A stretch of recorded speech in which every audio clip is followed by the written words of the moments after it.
Now, it's time for the Anchormen podcast with Matt Gaetz and Dan Ball.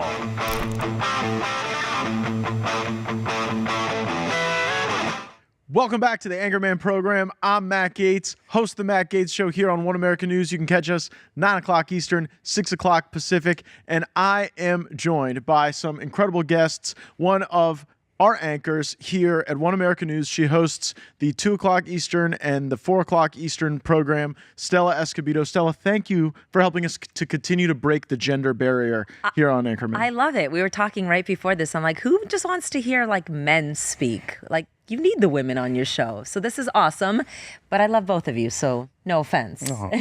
Well, based on our listenership last program, fewer people wanted to hear just us, but I am joined as always by my on-again, off-again employee, one of the producers on the Matt Gaetz Show, the founding producer of Steve Bannon's War Room, Vish Burra. Vish, thanks for being here. Always glad to be here with you, Matt and Stella. It's nice to be here with you too. I love how you're embracing the whole San Diego thing. Like, look at that color. Look at it. They told me when in Rome. You look amazing. I don't see color. And another man who doesn't is my good friend Chris Dorworth, who is piped in from Washington, D.C., where he's probably aware of all the crazy goings on there. Chris, thank you for joining me on Anchorman. I think this is your Anchorman debut. This is my first time. Thanks for having me, Matt. All right, so first thing I want to discuss, and here's kind of my theme for the show, what gives first? What gives first, okay? So Harvard University right now is having to fill like a $2.2 billion hole because the federal government was heavily invested in everything they were doing there at Harvard. And now with those funds pulled back, you're seeing Harvard potentially having to go out for a note, get a loan. Harvard is now having to face the executive order from Trump that prohibits a bunch of their DEI activities, but they get all this money from the federal government that is in jeopardy. So I'm going to start, ladies first, I'm going to start with you, Stella. What gives first? Harvard's need for money or their need for DEI? Their need for DEI. They'll take the money, you think? No. Actually, they won't take the money. Oh, they will latch on to DEI. They made it clear. Okay. They made it clear that they want to continue to push their radical leftist agenda and continue to be racist.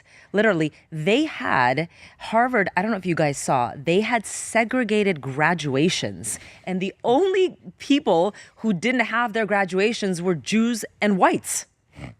Wait. Paint the picture of the Harvard segregated graduation. So they had Latinx graduation. I've never met a Latinx person. I would have gone to the Harvard graduation just to meet my first Latinx. Yeah. By the way, I have an actual Latinx, but that was just somebody I dated. So listen, I was part of mainstream media when this whole Latinx thing happened. And, my husband is Mexican himself. My sister-in-laws, they're Mexican. And I said, what is Latinx, you guys? I've never heard of it. Nobody knew what it was. No Latinos could tell me what Latinx was. But wait, they had a graduation where they were segregated down to that level? Yeah, Latinx, and then they had indigenous people. Then they had graduation for the disabled people. But I looked into it. What if you were indigenous and disabled? Could you do it twice? You could go both. I don't know. I don't know the details. But my point is that Harvard has doubled down. And they are going to continue to go woke. And I mean, you saw what the president said on True Social. He was like, "What Harvard? They hired De Blasio. They hired from Chicago. What's her name? Lori Lightfoot. Oh my God! It's just a cesspool of just DEI crazy wokeness, and they're doubling down on it. And they'll pay the price. They'll pay the price. They'll pay the price. They have a lot of money in endowment. They have a lot of I'm sure they get a lot of money from oil-rich countries in China. Maybe they'll survive in that way. Chris Dorworth, are they taking the money? Or I think sooner or later they're going to take the money because they're sitting on $53 billion and their endowment right now, which is just a giant hedge fund. Today, President Trump announced via Twitter, which you had to imagine shot through Harvard pretty brutally, that they were going to start taking steps to get rid of that. And I mean, $53 billion of tax exempt money is a pretty rare thing. What you really have to grasp is how stupid the things they're doing are. Like the DOJ and the education department sent them a letter saying, just stop being racist. Just treat people based on merit, and you can have everything you want. And they were like, nope, not going to do that. Not going to do that. And as she pointed out, I mean, they hired like the two worst modern mayors, the people who like led Chicago to becoming like the murder capital of America, and the guy who literally ruined the city of New York City. And they're like, this is exactly what the best and brightest of tomorrow should be listening to. I mean, it's just painfully stupid. Sooner or later, though, the dollars will make sense, because I can't imagine they're going to go down this road. It's going to go poorly. And if you remember, like when I was a kid, Harvard was like something to aspire to. Now it's a punchline. And that's got to be a brutal experience for people who went there. They're like seventh generation Harvard. It's been around for 500 years. And it just proved that you could spend 500 years doing great things and like be an idiot for a couple of years. And here we are. And so I think sooner or later they're going to buckle for the money. I actually agree with Chris on this point, because it's not just the money, it's the prestige of taking that money, right? The fact that they are taking money from the federal government and utilizing it means more than the dollars themselves. It's Harvard as the trusted custodian as to how those funds can shape our vision of the future and our interaction with technology and our sense of justice and our methods of transportation. Vish, what do you think, the money or the DEI? I actually think that they're going to try to have their cake and eat it too. And I think what they're going to do is they're going to make the move by saying, we'll comply, don't stop the grants, and then just house the DEI stuff under a new department, new name, new something, because ultimately these people do not respect Donald Trump. They don't respect his voters. And I think that they could get over on the whole thing. Because they think they're smarter than all of us. Exactly, right? They are smart enough to have both, huh? Yes, I think that is the ivory tower elitist mentality that drives them that got them into the mess in the first place. And they have no choice but to rely on that to get out of it. And so I think that they're going to try to pull a move by saying, we're going to comply with the orders. Don't stop the money faucet. Send us the cash. We're getting rid of the DEI programs right now. But that is not the true measure. The true measure is how many of the administrators that they actually end up firing because the DEI is now out of the building. And I'm going to tell you right now, I don't think any of that's going to happen. There are not going to be any firings. They need the money to fund the administrators in the first place, right? And then they don't want to go back. We don't want to kill the elitist pipeline of talent that we've been creating here in the first place. So we're going to house this under something else, some other new name. We're going to take that money and we're just going to keep feeding our machine, our monster. I kind of like what you're saying here, because I could see that happening as well. You see corporations are doing that now. Yes. They're just rebranding it in a different way. But how are they rebranding? Like, what are the names I of the don't know new what the DEI names are, but things? how should we find them? Yeah. Well, I mean, all you have to, I think that what you got to do, you got to go look at what these new names are, right? There have been some reports that this is happening. I haven't seen what those new names are, but they shouldn't be hard to find. There's always going to be some highfalutin language, or actually not even highfalutin. But they haven't given up what Stella's point is they haven't given up on the true goal of, reshaping how we think about race, gender, religion, and those things. No. And No, I don't think. I'm sorry, I don't think they're ever going to do that. And by the way, if you follow X, if you're on social media, about once every other day now, there's some example of some university president. I think that the other day there was a guy in Brevard County, Florida, at Florida Technical. He got up and like gave a little speech and said, "Hey, don't worry, we're just working." He met with his diversity cabinet, is what it was called, and said, "We're going to find a workaround on this." So the idea that Harvard is not going to try to do that is laughable. They're absolutely going to do that. But the point is, I think it's kind of one of those situations where once they revoke the tax status, it's going to be tough to get that back. And I guess maybe in theory, the next administration could come in and some Harvard grads there, they could reinstate it. But I mean, I think there's going to be a lot of scrutiny on that. So I think the damage will be done quickly, and it will be like the Titanic hitting the iceberg and slowly sinking. And of course, they can tap into that $53 billion of endowment if they want to. I mean, they have the money to fix this problem. I just don't think they have the will or courage to do so. Go ahead, Sal. Well, I was also going to talk about like the bigger picture in all of this. A lot of the students, though, too, are international students. At Harvard? Just our universities, Oh, okay? And the professors as well. And you look at the bigger picture of the federal funding that they get with all this research stuff that they do. Who knows where this information is going? Is it going to China? I mean, where is this information going? They're using our tax dollars against us.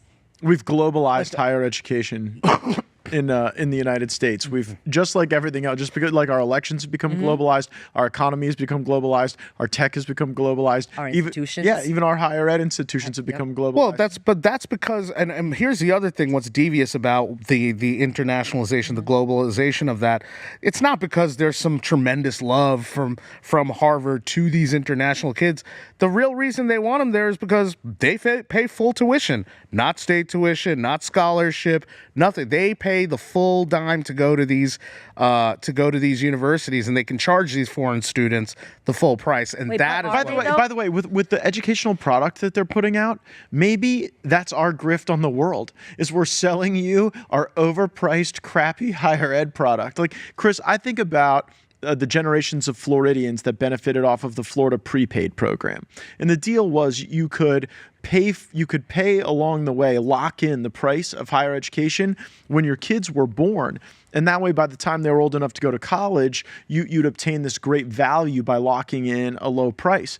But you think about parents in Florida now, or anywhere where there's a prepaid program, is it really even a good deal to lock your children into the university system that exists today? Like, how far are we from Apple, Google, Meta, Anduril, the major corporate and technology platforms of our time, not just designing their own concierge higher ed system that you can finance and plug into and then measure real value out of? Listen, I'm a mother of two, and my kids are young. My oldest is 8 years old, but I have friends whose kids are in high school, either getting ready for college, or they are in college right now. And the conversations that are, happening behind the scenes are like, where does my child go to school? And what school do they go to? And when I send them there, is it even worth it? Am I gonna have a child that comes back that is completely brainwashed with all of this DEI? We have a really big problem when it comes to our universities. I came to this country as a refugee, and the goal always was go to school, get your education, and then you can go out there, you can get a successful job. I don't know if that's the case anymore, you guys. It really, with AI taking over, my little one, she goes online and she can edit a video in like 5 seconds. I'm like, how did you do that? I should hire you.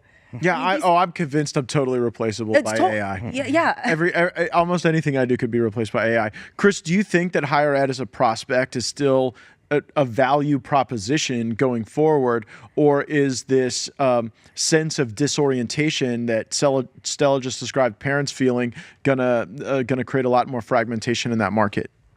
Well, we're a judgmental society, and college is one of the things that if you have it, it's sort of a checkbox. There was a great scene in The Tulsa King where he said, basically he was saying to somebody else, you should go to college for one reason. It just shows your potential employer that you could take basically 40 classes in a college setting, 10 in the same subject, and like maybe 10 or 15 in general education. That's more or less the format for all of college.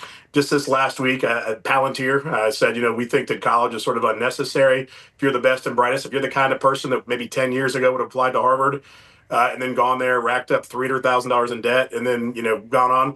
Instead, just come work for us, because the job you're going to want when you get out of Harvard is a job with Palantir. I think that is sort of, that is certainly the beginning of something, and I highly doubt it's the last of it. But listen, I think I'm 48 years old. I think in my life, college is going to be is always going to be important. I don't think we're going to get away from that. But I do think there's going to be alternative means of doing it. And, Harvard has always kind of been a grift in that regard. If I'm not mistaken, I think they have the largest law school in the country. So, they are, minting lawyers, but they're making money for each and every one of those. And they're just, processing it out there. Whether or not people to make a decision and not go there has a lot to do with the fact that if you have prospects and a good job, if you're a tremendous coder, if you can do these things, college becomes much less necessary. But oftentimes I think people are like, I'm just going to go do a startup and be like Bill Gates or Mark Zuckerberg. It's for every one of those, there's a whole bunch of folks that really wish they would have finished. So I don't think we're quite done with college. I just think the system's so broken and stupid. That it's really expensive. I think that credentialization that Chris just described is a fading element. Yeah. Vish, I'll give you the last word, and then we'll go to the next. So it's the whole problem here we're talking about is credentialism in the first place. And by the way, these things that you're talking about, like, oh, is Apple going to build like its own university?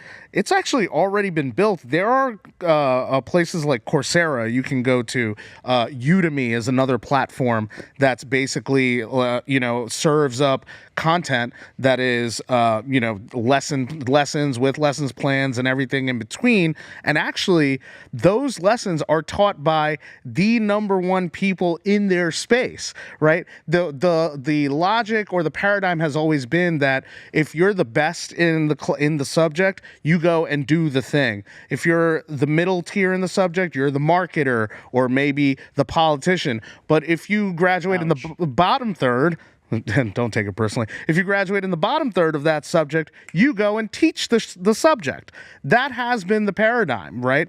And so now with platforms like Udemy and Coursera, you could actually have the number one person in that subject area go and make a video teaching that same subject matter to the people, and you can actually boutique structure those lessons plans. If you're homeschooling, you decide I'm not going to send my kid to college, you structure lessons based on these things that are available. And the capability that emerges out of that is the antidote to the false credentialism, in my view. All right. Can I just add one more thing? Sure. Even when I went to journalism school, I went to USC for broadcast journalism, and when you got out of school, you're supposed to pay your dues. You go to a small market, and then when I was looking for a job and I wanted to come back home to LA, it was one of those things I would look on KABC or whatever, and it'd say, 5 years in this market, and then you need another 5 years in this market.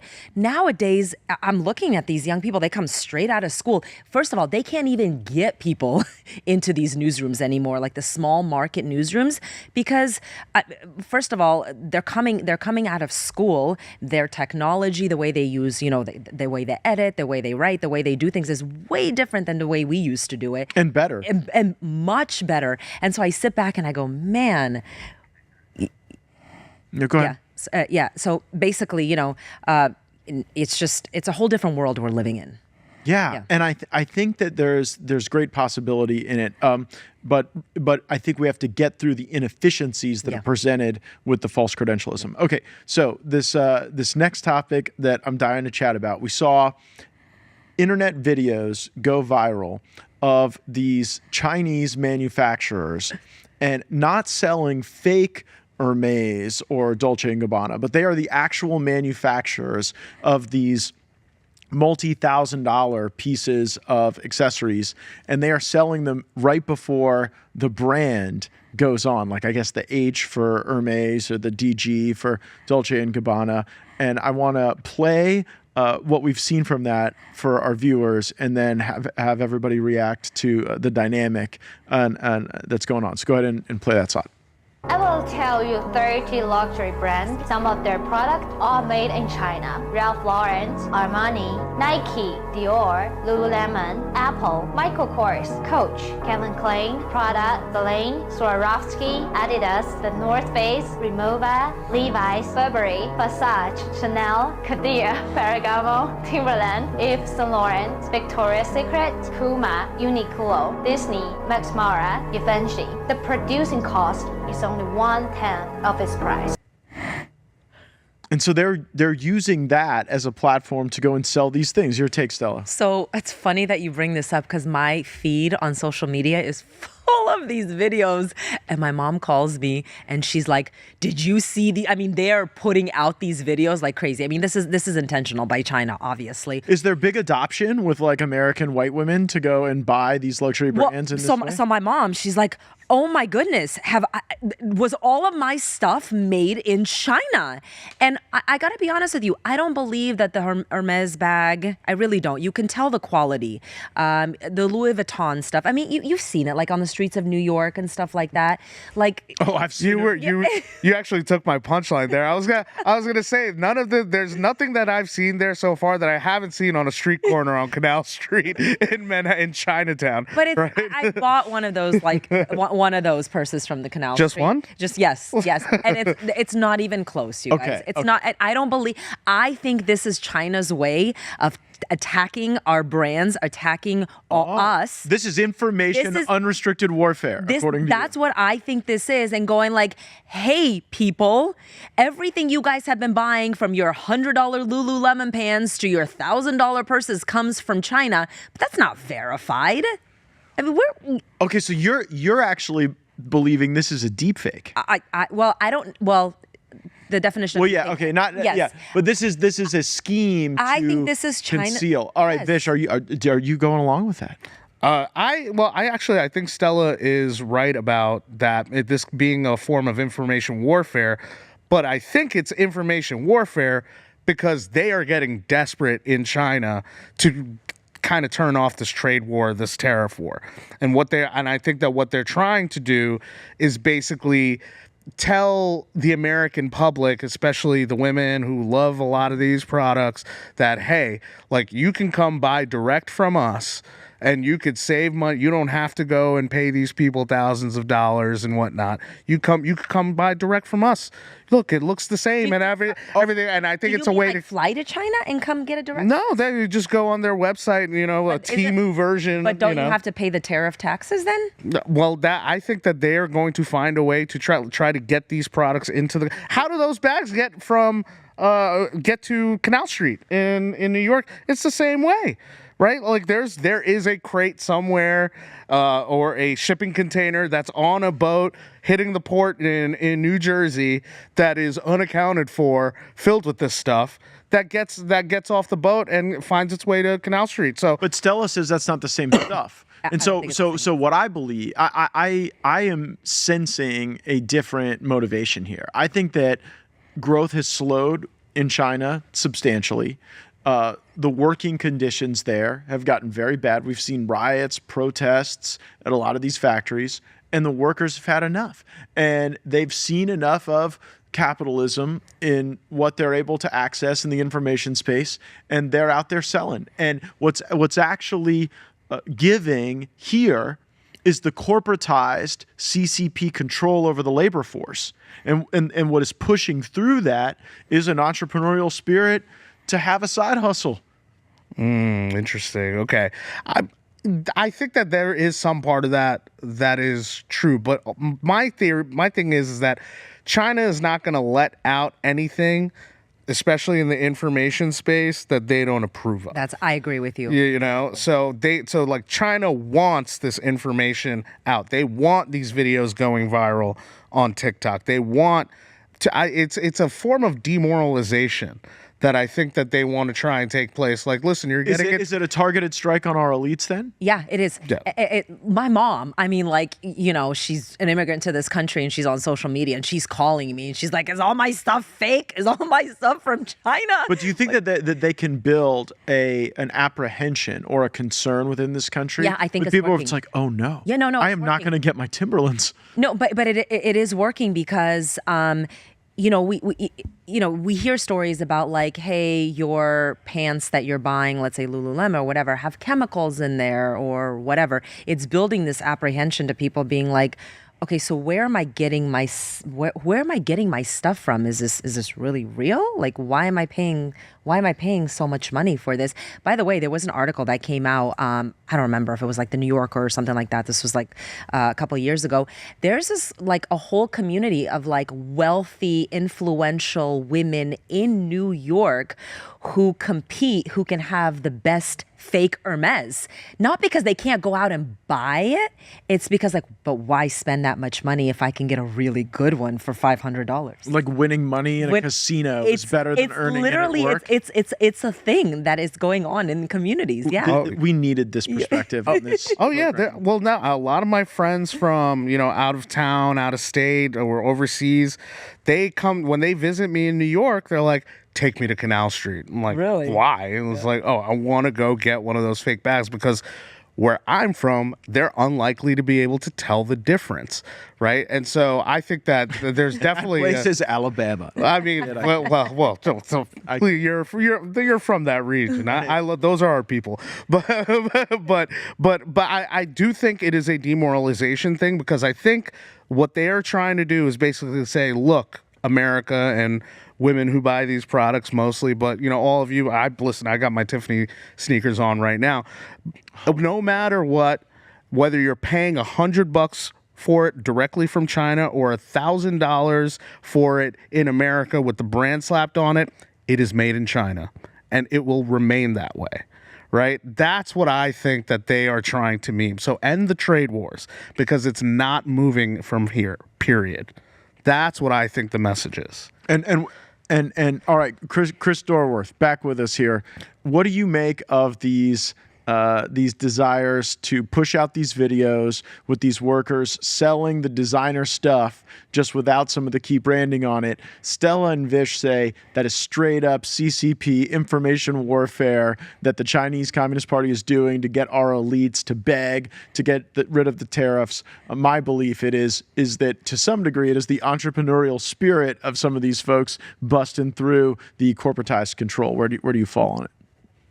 Well, I mean, I'm more inclined to agree with them. This is a big scandal in a lot of ways because, first of all, think about the industry you're talking about. It's $300 to $350 billion a year as of 2022, 2023. That's a lot of money. And what these videos are saying, like everyone knows, if you go to certain parts of New York City, you can buy knockoff handbags and knockoff shoes. That's no secret. This is different. What they're saying is that we actually have the same OEMs, the same equipment manufacturers that are building these bags for Hermes or Gucci, and the exact same thing, and they just take it, they ship it right over to France. And that one of the videos actually made fun of it's so fancy in Europe. All they do is put the label on there. And I mean, my question is this: it's a big deal if this is right, and why have none of them denied it? Why have Gucci? Why has Hermes come out and said that is not true? The reason they haven't done it is because it probably is true. So I think it's sort of it's almost like a whistleblower on behalf of the folks there, because you look on Instagram, you see these influencers, they try to promote this lifestyle. I mean, why does one bag cost $36,000 and the other bag costs $36? It's because of this idea of that it's exclusive, that it's something special. And the reality is now we know, listen, it's the same materials and it's there. So I think it's a big deal. And I'm just highly fascinated by the fact that not one person from these major chains has come out. So I, in preparation for the show, because I knew this was going to be a topic, I went online. I said, what do these people think is going to happen if this takes place? And I mean, the crazy thing is, they say, many experts say that this is not accurate. Well, if an expert can't tell, how the hell can anybody else? I mean, if a guy or a woman who's an expert in handbags or expert in these things cannot look at these and say, that is conclusively not a Birkin bag, how can anybody on the street? And again, is a label from Hermes really worth $34,600? I mean, I almost think there's going to be a countercultural thing here. The prestigious good will be the one that is the guy that bought the Hermes bag for his lady for $1,400 versus the person who paid $34,600 more for a label. I think it's a big deal, and I think the fact that no one has addressed it tells me an awful lot. But we're talking about leather, though. Hermes is real leather. What you're getting from China is not real leather. So, but are you that's sure? Not what. Again, I mean, what these videos say, and again, these are TikTok videos, and I'm not going to swear, I'm not going to bet my life on that. Right. But what the guy's saying is that we literally go source the same leather, and we make these bags. This is an actual Hermes bag that would be shipped over. That's sowing doubt in people's minds. Stella's not buying it, Chris. But I will tell you this. This was last year. So there's a Christian Dior bag. Have you seen the Christian Dior bags? They're big like this, and they have Christian Dior all over it. It says Christian Dior on it. So there was a video that went viral, several of them, saying that was another one from China saying that it cost them $57 to make, and Christian Dior sells them for $3,500. And so there were all these videos going on online being you may have a Christian Dior bag from the Christian Dior store that cost them $57 to make.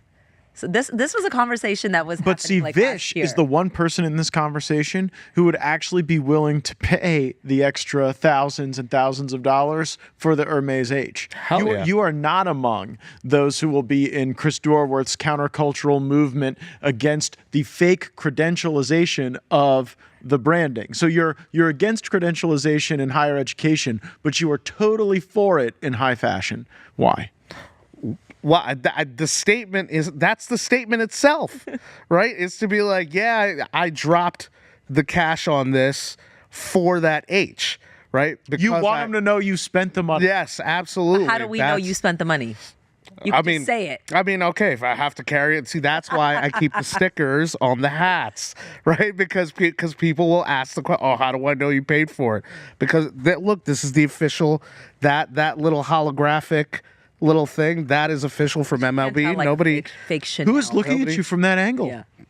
people shorter than me, which is not that many people. but I'm just going to say, if they can source the leather to make a Birkin bag, they could probably fake the hologram on the mat. And I'm just going to say that it's probably within the capacities of the CCP. you see, that's why I have to go to Lids. I have to get the pay that price. You know what? I'm just going to walk around with the receipt and tag that on my hat too, just so that everybody knows I paid full price for the real thing. I think that this is going to be potentially the big distinction between Gen Z and Gen Alpha. Gen Z really brought back the brand loyalty and the overpaying for the brands for the purpose of showing it, because Gen Z had so much disposable income because they never left home. They never had like rent in their early 20s like a lot of millennials and Gen Xers did. So I think Gen Alpha, appreciating the value of gamifying access to the asset, like Stella talked about, like Chris talked about, this will be one of their big deviating points. All right, next thing I got to talk about. My favorite story this week are all of these Democrat caravans to El Salvador. It is my favorite thing happening. Okay, where Trump is doing best with voters is on the issue of immigration, and the fact that we have deported a guy who a trial finder of fact and an appellate court found was tied to MS-13. We've deported that person to El Salvador. He's a Salvadorian national, and now Democrats are leaping over one another to go to El Salvador to, I guess, re-import MS-13 It's insane. back to the United States. Is there a greater gift Republicans are being given right now, Stella Escobedo? No, this is what we voted for. Literally, this is what we voted for. And it's such a slap in the face to legal immigrants like me, my family. You know the process we went through to come here? We had to live in another country. Like, we went from the Soviet Union to Italy. We lived in Italy for 6 months. We had to wait to be vetted and all of the process and coming to America. And then you see this and, you know, did you hear Patty Morin, Rachel Morin's mother today? I mean, I started crying. Like, she went into detail. What happened to her daughter, the ruthlessness, the vicious way he attacked her and raped her. And then he strangled her, you know, to death. And, her senator is going over to El Salvador to try to bring back this man who is an illegal alien, who ICE and others, and I just heard Tom Homan talk about it, say he is in fact an MS-13 gang member because they could tell by his tattoos. He has a certain tattoo, but He had a street name. Yeah, and the left keeps saying, "Well, prove it." No, you prove it that he's not. Well, I actually read the DOJ. I think the DOJ released an extra report on that recently, and so the report says that this guy Kilmer was rolled up in a Home Depot parking lot in Hyattsville, Maryland. And I used to actually live in this area, in the Greenbelt, Hyattsville area, heavily El Salvadorian in Maryland. That in 2019, cops rolled up to this parking lot. There were four people they rolled up on. One of the guys was known right away as being a MS-13 gang member named codenamed Bimbo. That was his name. You know you're tough if you got that code. Oh yeah, by the way, that's like when the big guy named Tiny, right? Like that's you're in trouble when Tiny comes looking for you, right? So he says Kilmer is now found hanging out with Bimbo, who is a known member. Another guy named Maniaco, who's also, that's his street name, Maniaco. He's another known member. Which is Spanish for maniacal. Right, exactly. And then Kilmer was found to have the tattoos, but also wearing a Chicago Bulls hat, which the Chicago Bulls hat essentially exemplifies that you're a member of good standing in the MS-13, and then also wearing a hoodie that had rolls of the cash on it with the eyes blanked out, the mouth blanked out, because that's another MS-13 thing. See no evil, hear no evil, speak no evil, right? And so this guy is dripped out in MS, everything signaling that he's with MS-13. The fourth guy actually, the cops had no idea if he was MS-13 or not, but they were sure about the other three, and Kilmer was one of them, and he's dripped out wearing the colors, as we say in the streets, they say he's flagging, right? And so if he's flagging the colors and dude, you're part of the gang, right? Or you could be, by the way, you don't want to be mistaken as being part of the gang because an opposing gang member might see that and take you out. Vish, we left out the fact that he came into this country illegally in 2011. By the way, this all happened after he came into the country illegally. Into the country in 2011 illegally. In 2019, that's when he was arrested. And then the judge said that he could stay in this country for the fear that he would go back to El Salvador and be retaliated against an opposing gang. Yeah, by the 18th Street gang. Yeah, which was at war with MS-13. Yeah. Right. So So this is total nonsense. But I get all of those facts. But Chris Dorworth, question for you: do you see this as the political gift that I do? Because I don't know that I could have asked for more from the Democratic Party than to seek the reimportation of MS-13. Well, the answer is it is the biggest gift ever. And my theory is that I think that the Trump derangement syndrome has officially hit the nervous system. Because you just picture that you have some like collection of staffers for Cory Booker or the other guy, Chris, whatever his name is, that went down to El Salvador. They're like, this is a good idea. Like, who is the constituency for going to rescue an illegal immigrant, MS-13? Maybe he is, maybe he isn't, but he's close enough to the fire where why would you call in your chits to do this? The tongue deafness is like legendarily, crazily stupid. And Marco Rubio, when he ran for president in 2016, said oftentimes we demonize our opponents as stupid, but they're not stupid. They're just doing it. This is stupid. This is clearly, plainly, politically toxic. Who's out there like, you know what? I'm really upset about the fact they might have deported an illegal immigrant back to his home country who was a gangster. Like, who are they? Who was the target? Like, that they're like, this, once we do this, we're going to win this constituency back. It's like they're at 21% and they're just dying to shed another 5% because I've given a lot of thought. Well, here's just how to track the migration of this. Because Democrats believed they had this great political high ground when Republicans were putting kids in cages and separating families. And Democrats had this imagery and they had the media on their side. And we're going to stop the kids in cages. And now it's like, we're going to go get MS-13 out of the cages in El Salvador and bring them back. Vish, how did they go from the kids in cages to the MS-13 in cages and survive? Possibly on taxpayer dollar too, right? Chris Van Hollen? Totally. That's what Caroline Levitt said. He probably traveled there on taxpayer dime. Well, here's what, listen, I will never complain about Democrats deporting themselves to El Salvador, okay? I'm pretty sure I voted for that. But a point that I just want to make is that I see all these Democrats on Blue Sky, all the talking about Kilmer, bring back Kilmer, bring back Kilmer. If I go and ask them one question, do you people know the name of the guy who killed Rachel Morin? None of them will know. None of it. They will not have zero idea. But every single one of them knows Kilmer's name. I think that speaks the volumes that we needed to speak. Would they let Kilmer crash at their pad? No, That's my question for Chris Van Hollen. Chris Van Hollen, are you letting Kilmer hang out at your house? No, of course not. This is all virtual. They are trying. Look, the and I think we talked about this in the previous episode. The Democrats, the left, are stuck in a mentality of this kind of mass imagery, from the 60s with the civil rights protests. Then one of the things that did work during the Trump administration was the kids in cages, and they're trying to recreate that. But their problem is they got grown adults with tattoos all across their bodies. Not the same. And it doesn't work. It just doesn't work. But you gotta also follow the money, right? Like, where is this coming from? Like, all these people. No, they're just listless. They have lawyers. No, but they have all these lawyers, these NGOs. There's all these, organizations that want to promote open borders. Look, we've seen how unpredictable things can get, whether it's supply chain issues, unexpected emergencies, or just trying to get a doctor to prescribe what you already know you need. It's become way harder than it should be. That's why I trust All Family Pharmacy. They're not just another online pharmacy. They're changing the game. They put you first, giving you the freedom to order what you need when you need it, so you're never left without the essential medications. They've got everything: ivermectin, hydroxychloroquine, antibiotics, daily maintenance meds, emergency kits, a whole lot more. I get my magnesium supplements there.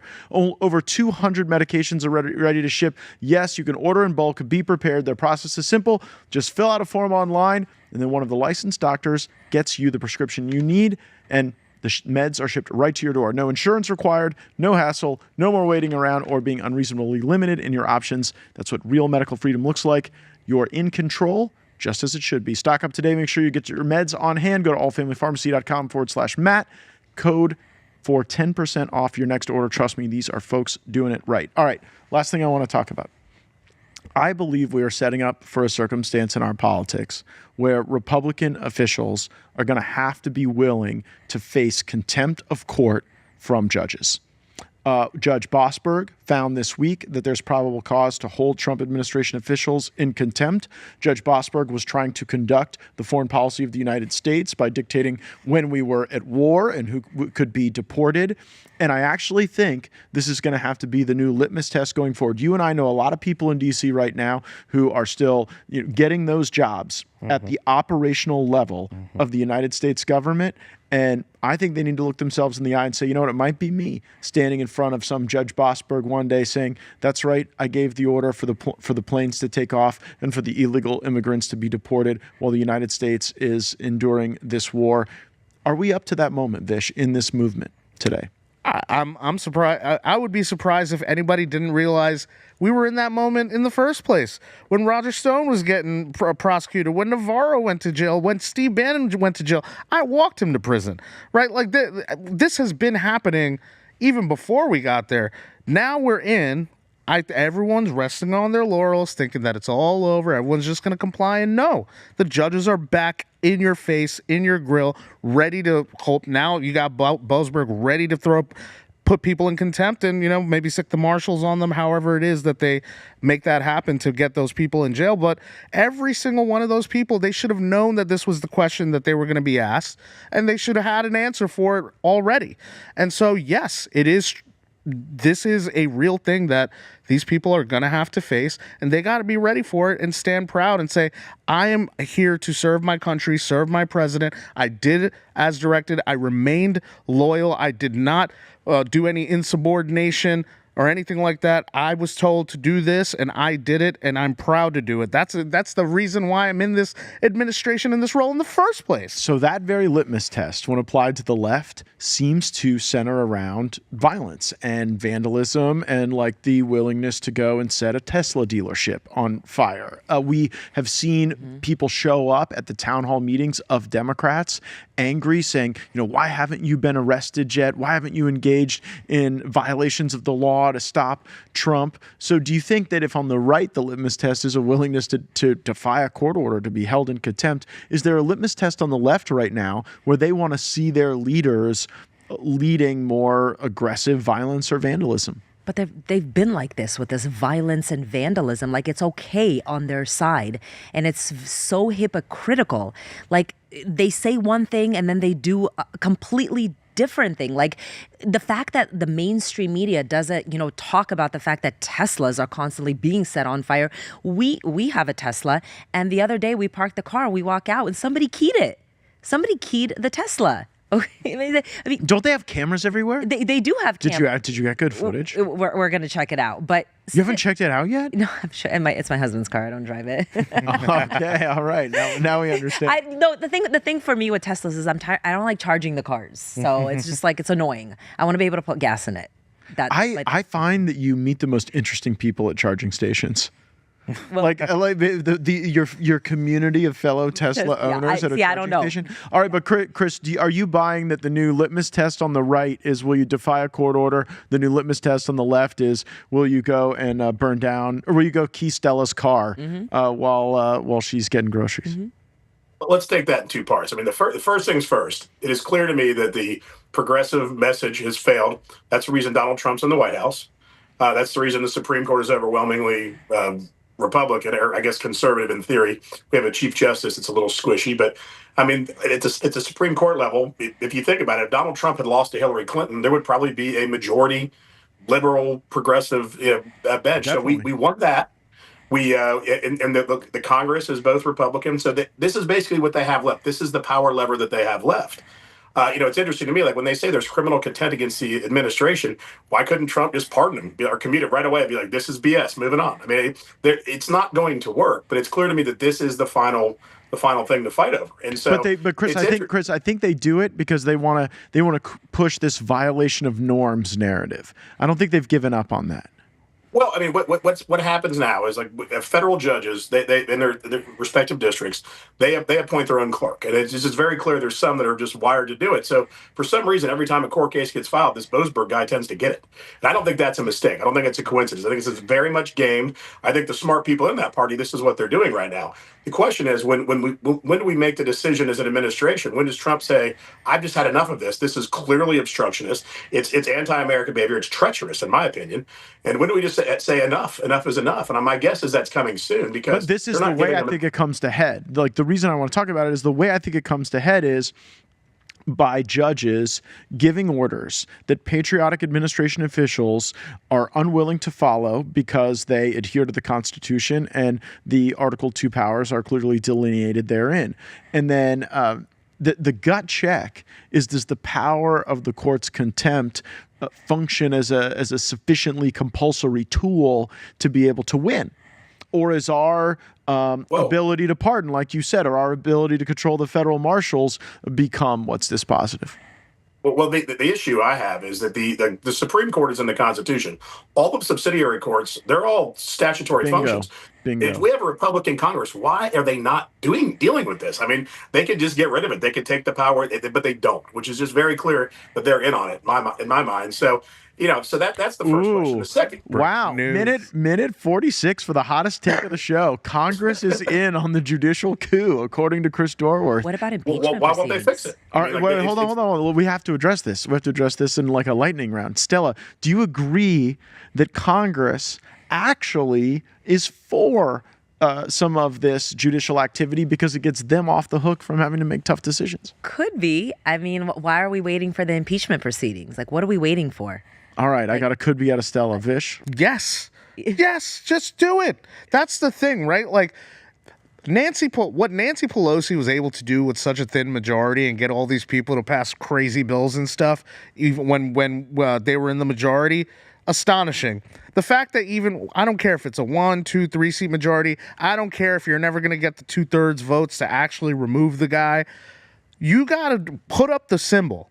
Put up the symbol. Yes, we're impeaching them, right? We voted. Every Republican in this conference is not down with this. We are going to use our powers to the maximum limit that is allowed by the Constitution. And so, yeah, we're going to put that mark on them. You think that when the Democrats impeached Trump and they knew they didn't have the votes in the Senate, they said, "Oh, well, we'll never get him removed, so we're gonna back off this effort." No, they went and did it anyway. Yeah, but okay, so I will concede that point. But what I don't believe what animates it is an actual desire for the judiciary to prevail over Trump in these battles. I actually think that the Congress is so weak and disjointed that they are incapable of being a sufficient force multiplier for Trump. But I don't think they're like in on wanting to get off the hook on making the tough decisions and eager for the injunctions. They're just there to cede authority because they don't know how to use their power, and they're willing to cede it to Trump. Well, to Vicious point, though, the DNC, like the Democrats, are basically always aligned. Yeah, they're socialists. Yeah. Well, yeah, I get it because they have a Borg mentality, and so they're aligned on everything. But then on our side, it's like the complicity is also no good. Just like letting these judges run wild, you have the authority of oversight over it, right? And I just don't see anything from our side addressing this, right? And so I would at least haul them in. Right, the subpoena should be flying, right? Out of oversight, out of judiciary. Times I've said Are we this. waiting on Jordan? And I know that, and I know we've been through this with back in the Congress with the Hunter Biden subpoenas. Why aren't these things going out? And look, like now we have the president, right? Like we have the White House.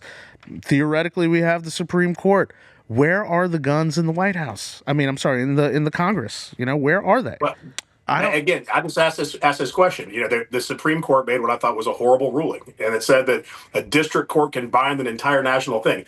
If there's any bill that this legislature should pass, why would that not be the one? No, How hard is that to do? The House has passed that. It awaits action in the Senate. It is our good friend Darrell Issa's bill, represents part of the San Diego area, and the Senate should take it up and pass it immediately. Unfortunately, we are out of time on this delightful episode of Anchormen. That flew by. That was so much fun. But make sure if you're still eager for more, you can catch Stella delivering the straight news, 2 o'clock and 4 o'clock Eastern, 11 and 1 Pacific here on One America News. And we've got the Matt Gaetz Show at 9 o'clock Eastern, 6 o'clock Pacific. Vish will be with us Friday. And where can folks follow you on X, Chris? At Chris Dorworth, ChrisDorworth. All right. How about you, Stella? How can folks follow you? Stella Esco TV on X. Vish. At Vishbura, VISHBURRA. Thank you for joining us for another episode of Anchorman. I'm so excited when we get our Merriweather Farm shipments in. You get a beautiful piece of ribeye. Look at that marbling. Now, I take it out of the package, let it get down to room temperature. All I've got on here is a little salt, a little pepper, and then a little avocado oil. And then I've had my pan preheating with a little oil.